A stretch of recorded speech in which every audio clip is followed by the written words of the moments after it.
That music means one thing, and that thing is that we are here, a brand new, fresh episode of Dodgers Territory. Welcome, everybody. I'm Alanna Rizzo. That is my guy, Clint Pasillas. We are here for the next half an hour talking all things Dodgers. The team is off today, Clint, but that doesn't Yep. mean we don't have stuff to talk about. So let's Yeah. get to it. Let's get to the big ticket. Let's do it. So the good news is Clint Pasillas, the Dodgers, took the series against the mighty Texas Rangers there in Globe Life Field. So that is a positive. However, it was a bit of a slow offensive week for your boys in blue. What do you make of the lineup production or lack thereof, the quality of ABs, and just the offense in general over that 3-game set? Yeah, I mean, we know they were out there facing some quality pitching. Jacob deGrom, back from the dead, puts up a hell of a start against my Cy Young pick, Yoshinobu Yamamoto. We'll talk about Yama in a little bit.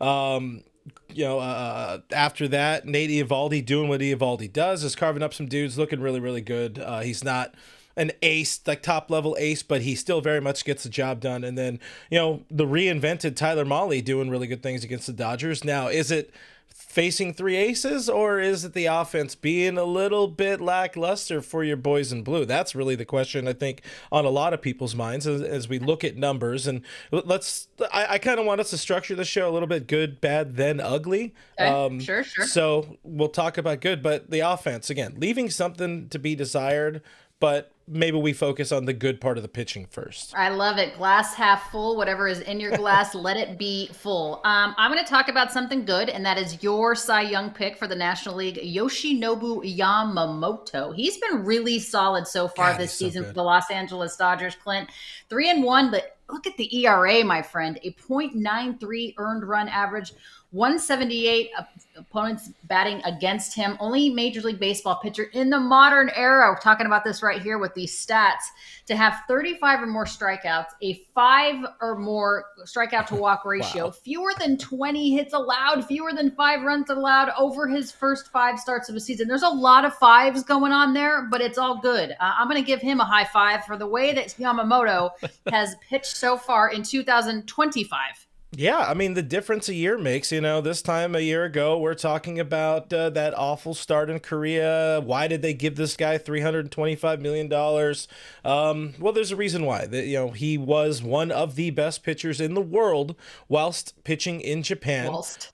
whilst yeah, he was an absolute ace there. He's a dog. He's dominant, and we're seeing it now. This is your Dodgers ace. This is your Dodgers stopper. He's got everything this team needs. When you need to go out there and get a win, and know that your offense isn't clicking. It's not firing on all cylinders. He's going to keep you in the game and put together some low numbers. For this team to hopefully eke out a 1-0, or in his case a 3-0 shutout victory over the Rangers. And it is to your credit that you picked this guy to be, an award winner at the end of the season. He wasn't my guy. He really wasn't my guy. I don't know if I don't even remember what the heck I picked. I probably picked Snell, who's hurt, and Glasnow, who apparently has cramping issues. Yeah. So what the heck do I know? But the point is, Yama's been great. How sustainable is this? How long? Oh, 5 minutes. The show's on the air, just in case you're wondering, everybody. 5 minutes past the show. Yeah. How So sustainable is it? I mean, how realistically, sustainable is it? how sustainable is it for anybody? He's got to stay healthy. The stuff is there. He's getting better and better as his major league career matures. He's just got to keep on doing his thing. That's really what it comes down to for Yamamoto. Stay healthy, make sure that shoulder stays healthy, be on the bump every week. That's where we're at right now. I mean, Friday is what is on Tuesdays on Wednesdays we wear pink, and on Yamamoto Day it's Friday. And I'm good with that. I'm happy with that. It's working out for the Dodgers. It's about filling in all the other little holes in between, hoping that Dustin May doesn't turn into a pumpkin or something like that, because they need a lot out of him this weekend to start tomorrow against the Cubs, because every other pitcher's head's kind of fallen off. Roki Sasaki, let's talk about the other part of that Japanese tandem there, because Roki, quality start. another good start out of Roki-san. He keeps getting better and better. First time making it into the 6th inning in his major league career. 2 hits, the 2 runs, 3 walks, 4 Ks. Good, not great, but you got to like the steady improvement for You know what Roki I Sasaki. like? You know what I love, Clint, about Sasaki is he had 16 first pitch strikes facing 22 guys. Like he's just pounding Whew. the zone early, and that's what you want, right? You want Yeah. him to be able to pound the zone. You want some movement on the fastball. You want to force the hitter to hit what he's given you, Yeah. and he looks really good. His first quality start, so good job, Hiroki Sasaki. Proud of you, if I can say that. Not trying to be condescending, but all we want to see, and we Well, talked thank you. about it, all we want to see is improvement, right? Yeah. Throughout the season, you just have to continually get better. And as Dodger Insider pointed out, Roki Sasaki has completed 6 innings for the first time in his major league Yep. career. Sasaki came into this game with a 50% first strike percentage. It's 73% today, and that is where you get the number of the 16 first Improving. strikes to 22 batters. So again, he's improving, and that's all that you can ask for. You had said you wanted to go good, bad, good. We went good, good. Let's talk about the bad. And the bad Yeah. is not even atrocious. It's just something we would like to see better, and that is the offense stepping up a little bit. I just don't feel, and we were talking about it with Sarah, our producer, earlier today, and Jeremy, that we don't feel that this club has performed on both sides of the ball equally well in the same game No. so far this season. So you've had some really decent offensive performances and you've had some lackluster pitching, and then vice versa, right? I'm looking for that total team effort. Not Yeah. that they're not efforting it themselves, but I'm looking for the total team effort of where we have a laugher put up 10 runs. With this lineup, you Still should be haven't seen putting it. up 9, 10 runs, right? We still haven't seen that. It's been a little too close for comfort. And even the spot starters from what we call the B team, if you're being called up when some of our regulars are out, they really haven't performed yet either. So No. that's diarrhea of the mouth right now. I'm talking too much. You've been hanging out But with me too much. the point is, I just want to see a more complete game Yeah, the in offense, 2025. the pitching overall has been pretty dang solid. Outside of that 16-0 stinker where everybody's head fell off outside of Hiroki Sasaki in that start going. I think he went 4 or 5 innings, gave it the run. But really, the offense has left a lot to be desired throughout most of the season. Earlier today, we were talking about. You're the one who brought up. It's like you feel in your mind the offense hasn't been as good since completing that 8-0 or 8-0 start to the season. Well, the numbers don't lie. My friend Blake Harris posting this. They won that 8th game April 2nd. They were off on April 3rd, and since April 3rd, which would be April 4th, the first time they played after that, the numbers just not good. Firmly lower, middle to lower part of the pack when it comes to offensive categories. In batting average, they're 20th. On base percentage, they are 11th, and OPS tied for 8th. Thanks to, I think it's 11th, but anyways, tied for 8th in OPS thanks to a lot of power. The team absolutely displays a lot of power, so they can get by and fueling that on slug. But still, offensively, just a lot to be desired. And I know some people will clamor for Hae-Sung Kim to get the call up. Alex Freeland is another name. We've talked before about Dalton Rushing, a lot of the rookies. Listen, they have some good numbers down at AAA, but they also have some holes in their games. Both Kim and Freeland striking out a lot. I think Freeland is somebody, he's hitting really nice. I mean, he's hitting 329. So, ball don't lie there, but he's striking out almost 30% of the time. But he's also facing, AAA pitchers too. Yeah, It's not the yeah. same, it's not, and I understand. Yes, that's what you want to do. You want to tear the cover off the ball at every level that you're at, but it's a huge step between AAA and the big league Yeah. level. Okay, we want to do glass half full, as we mentioned. So let's talk about the fact that they still have not had the top of the lineup consistently every single game, right? There's been a lot of That's games fair. in which Ohtani, Freeman, and Betts have not played together. And those are the guys that are supposed to get on base, right? Those are the guys that are driving in runs. Those are your offensive powerhouse, right? I mean, it's the top 3 in the order. And we have not had those 3 in the lineup consistently. So there is my glass half full assessment That of there the offense, is something. because it There's has been a little something, bit lackluster. Yeah. This is, again, guys, this is early part of the season. We know there's going to be times where they're going to put it all together. Even mixing Teoscar in there, he missed a couple of games with some sickness, 1 through 4. There is a Michael Conforto conversation to be had because he's somebody who's batting, square in the middle of that lineup, and he's been struggling a whole bunch of, particularly since that date we talked about before, since 4-3, hitting 125 with a 4.63 OPS as a homer, but 16 Ks and grounded into 3 double plays. It feels like more to me, but he's been a rally killer as Michael Conforto. So need to get him going again. Need to see either what he did with the Giants last year, or if he can get what he was early in his career as a New York Metropolitan. That would be phenomenal. But it's still early. We're not even through April. Yeah, I mean, I think what are we doing? Like we're 10, maybe 11, 12% of the season. Again, but we have the luxury of being fans of the Dodgers and having a show about the Dodgers where we can nitpick. I mean, if you look at anybody of the, again, you don't want to be, when there are only 30 teams in the league, you don't want to be 20th in anything offensively. I mean, you don't want to be at the bottom of the pack. And as Blake Harris illustrated there, they're at the bottom of the pack in a lot of important offensive categories. But it is early. We can nitpick because that's what we're supposed to do. One but final that is thing on neither that. here nor there. Even with all that, as bad as it's felt, in the last couple of weeks, there's still a game over 500 over that span. 8-7 since starting. 8-0, and they're a half game out of having, well, I guess 1 game out of having the best record in baseball. So even a not so like polished brand of baseball, still very good Dodger baseball. It's just not what we were expecting when you're talking about an almost like $400 million roster or however much they're paying for it. But again, you know how I feel about that, though. You know how I feel about assessing wins and losses to payroll numbers. That doesn't matter. It guarantees you good players. It guarantees you get into the postseason, but it doesn't guarantee you championships. And I don't care what anybody says. You can spend $1 bazillion.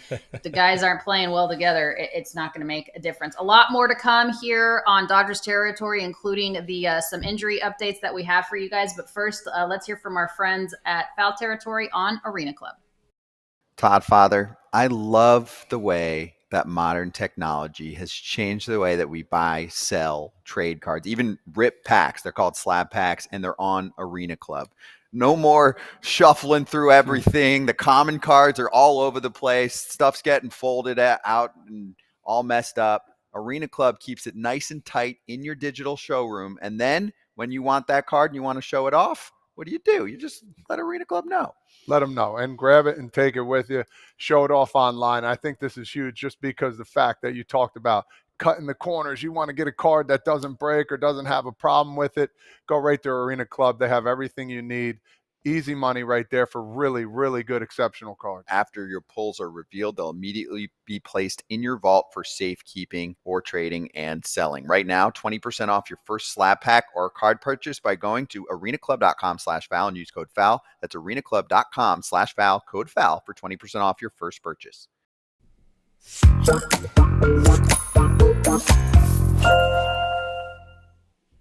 All right, we haven't had to have one of these for a bit, Clint, but it is blue ball segment time. And the reason being is I don't care. I thank goodness that it doesn't look like it's a big deal. And we have our chat is blowing up about why Tyler Glasnow should drink some pickle juice, because that has helped a lot of folks with cramps before. That's fair. I love it. Okay. I'm a fan of pickle juice. It is neither here nor there. First, you shoot the whiskey, then you have the pickleback chaser, and then he'll be fine. He can go out there. Yeah, but don't you think though that whiskey is a dehydrant? If you're cramping, you don't want alcohol. Back. But I'm not a doctor. I don't even play one on TV. I play an analyst on TV. But let me ask you this: when Tyler Glasnow had to leave his start early, my heart stopped.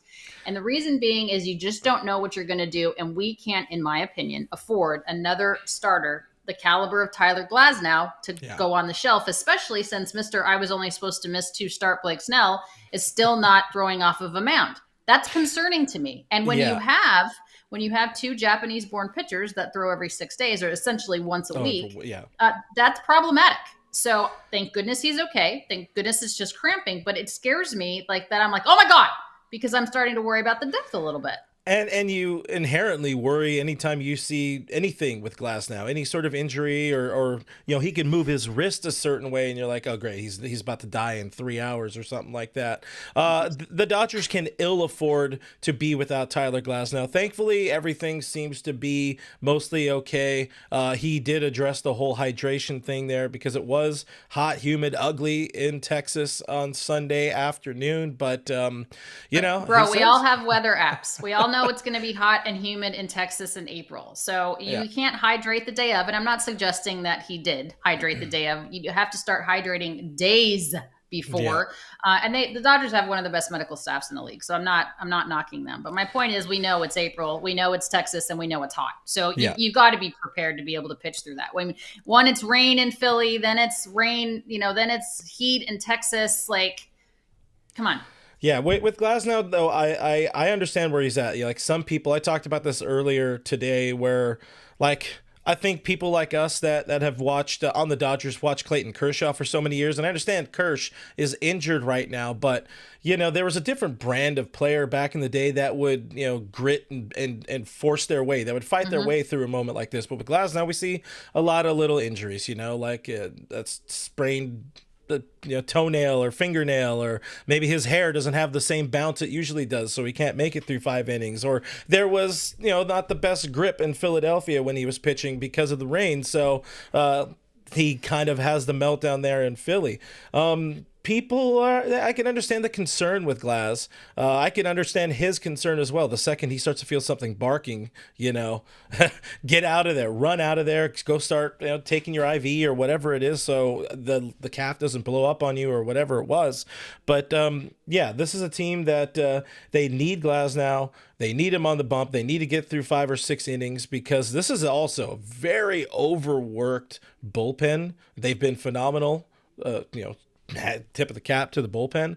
And that's another problem that I see in this. I feel like we're always playing the Cubs, by the way, but that's another problem I see. If you know that you're going to have to throw a bullpen game on a bullpen that's already pretty taxed, that goes to show me that they don't have a ton of faith in those guys that could come up and make spot starts. The Justin Robleskis of the world, the Landon Knacks of the world, obviously Bobby Miller just being optioned back down to AAA. He actually just made it to Jupiter. You want to send him to the moon. He's past the moon. I know that you wanted to send him to the moon. Apparently, in your estimation, if you're on Blue Origin, he's gone past the moon. He's on his way to Jupiter, evidently. But I mean, is that a level of concern for you, that they're not bringing up these guys to make a spot start and they're just going to piece it together with a bullpen game? I mean, luckily the schedule helps them out. Having the off day today and then an off day on Thursday does allow Dave and this front office to kind of get a little creative with the bullpen game. You need a lot, though. You need a lot out of Dustin May in his Tuesday start. And, I really hope with D. May, I love what we've seen from him so far. He has been fantastic. Knock on desk. I don't ruin things here for saying it, but I hope the clock doesn't strike midnight as he gets to, Chicago here for the start, because he needs to go out there and let it eat for 5, 6, maybe even 7 innings, knowing that so much is going to be expected out of your bullpen in Chicago, and they're down an arm. We see the awful update of this Blake Treinen with the forearm, and that is one of those notes that just really makes your heart sink. I sent a text to our Dodgers territory thread as soon as this happened, and I hate when I see forearm strain or those types of things, because to me it means Tommy John. I mean, when you see the left forearm tightness or right forearm tightness, it's like, oh man, that's usually a precursor to what ends up being TJ surgery. Now it looks like Blake Treinen, according to what Dave Vassay, our friend, is saying here, that Dave Roberts said the MRI is just a low grade sprain, conservative rehab, and no surgery needed now. But what bothers me is that this club oftentimes, and they have the right to do so, they hold medical stuff very close to the vest. And what starts out as it's just a low-grade strain, no surgery needed now, when I hear forearm tightness, I just worry. And Blake Treinen obviously is a big piece of that Dodgers bullpen. He was one of the first off-season signings to come back, and I was so psyched about that. The good news here is, if there is a silver lining on this, Clint, is I do believe, when we discuss this as well, I believe we have way more closers than we have starting arms. Yeah. So it's not as if, not to say that Blake Treinen's not valuable, but you have Kirby Yates, you have Tanner Scott, you have Alex Vesia, you have Anthony Bonda, you have guys in that, Evan Phillips is coming back. You have guys in that bullpen, that is back, whatever. You have guys in the bullpen that are, nailing things down. So I do hope that, in fact, we did dodge a bullet, and it's not a big deal. We also have an update too on the Blakes. Tell me your opinion on Blake Treinen, and then we'll talk about Blake Snell. I worry, and people in the chat pointing out Michael Kopech should be rejoining this team soon enough as well. We're probably maybe 3 or 4 weeks, it seems like, we're away from getting Kopech back, hopefully a little bit sooner. He needs to face some hitters and then go out on a rehab assignment. But yeah, when I hear the forearm, and it's a forearm sprain, I think it was, right? Was it sprain or strain? Let me look at that. Look at that again. Yeah, so seeing that it's a sprain, that's that's a tear. That's something that is not ideal. And the way Blake Treinen throws and all that, but also it comes down to the Dodgers make me scared. Like you're kind of alluding to a little bit there, outright saying to a degree, the Dodgers they protect their medical information, but they also, to their credit, I don't expect them to be give everybody access to all of the medical information of each of their players, but they lie. They are very creative with the words that they choose. Dave is a great politician when it comes to this. One of the things I love about him, and his Dave-isms. But I really do worry about Treinen and the fact that we hadn't seen him up to a week before that point. And of course, he starts picking up a ball and warming up during the Kirby Yates loss on Saturday. Gave me a little bit of hope, and then the next day we hear this forearm thing. I'm hoping the information that they have shared is accurate, that they dodged a bullet, that it's not the end of the world, and that he can come back with some rest and recovery. But if we're talking about a sprain, it could be a couple weeks. It could be maybe even a month or two before we see Blake Treinen back, if not more. Luckily, they piled up on all those pitchers in the offseason. I know, you can never have too much pitching. Remember, we were like, oh my God, we have so many arms. Now I'm like, oh my goodness, what are we doing? Blake Snell, I thought it was going to be missing 2 starts. That's not the case. Nope. He had an update with Bill Plunkett, and he said the pain lingers here and there. Once I get throwing, I'm good. When I play catch, I don't feel it. It's like when I wake up, I got to get going. Bill Plunkett, of course, covers the team for the Orange County Register. He hasn't thrown off of a mound. He's going to throw another bullpen session. Timeline for facing hitters. It's still out there. We don't know. Yeah. Thought I had the Snell. I can't find the Snell graphic, so you got the important parts out there. I'm okay with them taking it cautiously with their high-priced investment from the offseason. Blake Snell is not used to the Dodger way, so for him to say, I'll probably just miss like a start and be fine. No, like slow your roll. You don't get to say that kind of stuff when you're wearing a Dodger uniform. Chances are it feels like we're closer to missing a month, 3-4 starts or something like that, which I mean, you can survive. You wish you can get a little bit more out of, like you said, the B squad, your Robleskis, your Bobby Millers, the next wave of dudes. Landon Knack, who was better in his second start, still not great, but we're getting closer to seeing the next wave of the minor league guys. There's Nick Frasso, who's around. I haven't looked at what he's done so far at AAA, but he's back from missing a season with a shoulder injury and surgery. Jackson Ferris is one of the top prospects, pitching prospects in baseball for a reason, because he is disgusting, he's filthy, he's nasty, and he is somebody who could fill in some innings if needed, if Snell needs to take more time. And of course, Tony Gonsolin will be back probably next week. I think he'll be back on the homestand. And Clayton Kershaw, about a month away from returning. Emmett Sheehan, probably about a month and a half, 2 months away. Like we talked about last week, slowly the depth will continue to improve for this team. Probably 2.5 months for Shohei as well. But Snell, just get it rested and recovered, because I hate hearing that he's waking up and feeling something, I mean, I wake up and feel something every day, but I'm 100 years old, and I could sneeze and like blow out my back, so it's fine. But let me ask you this. You got the Sammy Sosa thing, huh? Yeah. Well, I'm still the same color. I didn't change pigmentation, but it's totally fine. I wish that Ferris and Bueller were on the same team. That would have just been really, really, really cool. By the way, Walker Bueller threw today for the Boston Red Sox, of course, on Marathon Monday, Patriot Day, and shoved. So there you have it. Yeah, that's people are really in the chat have been really, really missing on your boy Butane here in LA, because he's been great. It feels like he's been really good so far. I mean, he's been all right. He's been all right. He has an ERA over 5. It's not like he's, He's He showing up. sings He's in her. posting every He 5 is. No, days. listen. I get it. I love Bueller. I get it. I love it. All Hey, right. before we throw to last licks, I want to go back and hit the super chat from our Oh, friend what's up, Brandon? Brandon saying, give us $2 super chat asking about Roki. He seem to be better on road games and inherently? Maybe there's not the pressure of being home. You know what I mean? I think that first start in LA kind of skewed some things again because of the nerves, the pressure in his home debut. But yeah, just keep on trending in the right direction, Roki. But yeah, let's get to last licks because I know you got a fresh puppy to show us. Last licks.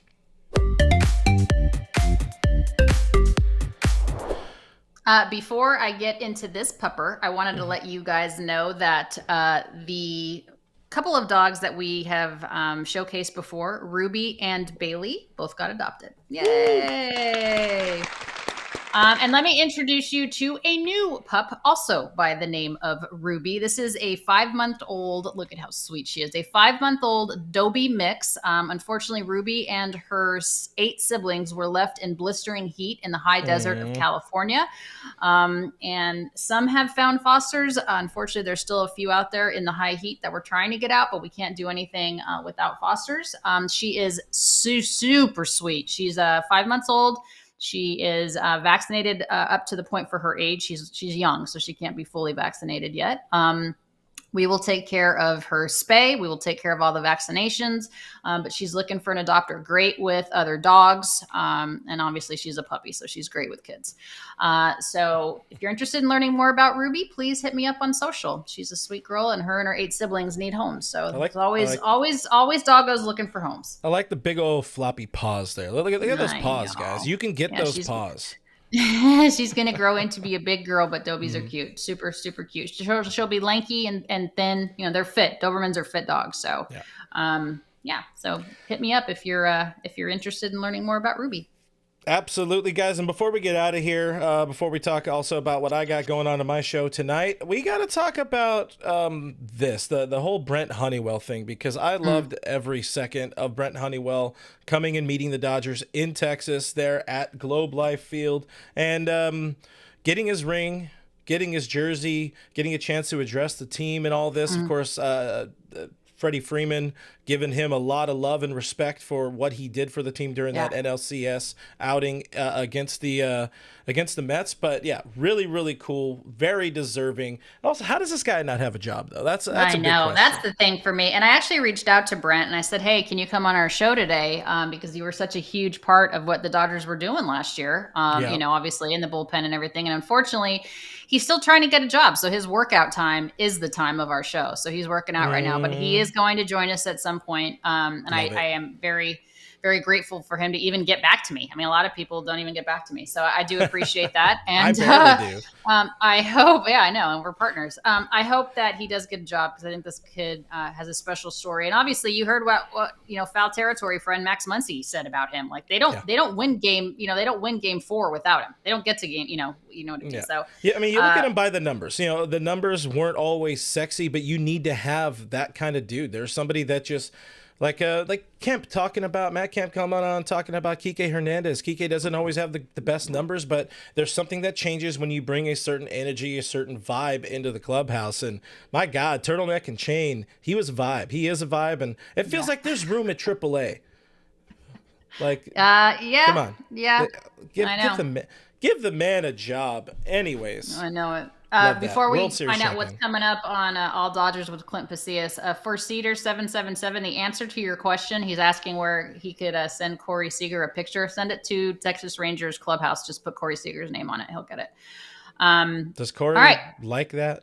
He won't. He won't respond, but he'll get it. I don't know. Now, what is the picture? Is it like just a picture? Is it a picture? It's a picture of Corey. Some. No, it's not just a random picture. It's a picture of some kids wearing Corey Seager's jersey. So. Send him a picture of me. That's what. I guarantee you, he won't respond. Nobody. Wants I don't want to respond. I just want him to have the picture of me. By the way, congratulations to the Seagers, who are expecting their first child coming up here. So hey, what awesome. about Shohei and Mamiko or Mamiko, however you say it? Papa congratulations on the baby girl. Shohei, of course, put on the paternity list and is back now. Rest in peace, Eddie Rosario, because he was DFA'd. because of Shohei's return. But congratulations to the Ohtani family. They are now proud parents of a little baby girl. So that's awesome. All right, what's coming up on All Dodgers with Clint Pasillas? Well, tonight, my buddy Blake Harris joins me on the show, and we're going to be talking about all of the Dodgers, I don't want to call it offensive ineptitude, but we'll say struggles. So join us at 6 o'clock Pacific time tonight on the YouTube machine, All Dodgers with Clint Pasillas. Subscribe there. I'd appreciate it. You'll appreciate it as well. Of course, subscribe here to the Dodgers Territory YouTube channel. Again, we're getting so close, painfully close to 10,000 subscribers, and you guys can get us there. Rate and review our podcast on Apple, on Spotify, all of these things that help us and grow and get better. Yes, don't forget that we are back tomorrow, post-game, Dodgers and Cubs. Clint and I are back tomorrow on a post-game episode, live episode of Dodgers Territory. So go Dodgers, let's get those Cubs, and we'll see you tomorrow. Okay, bye.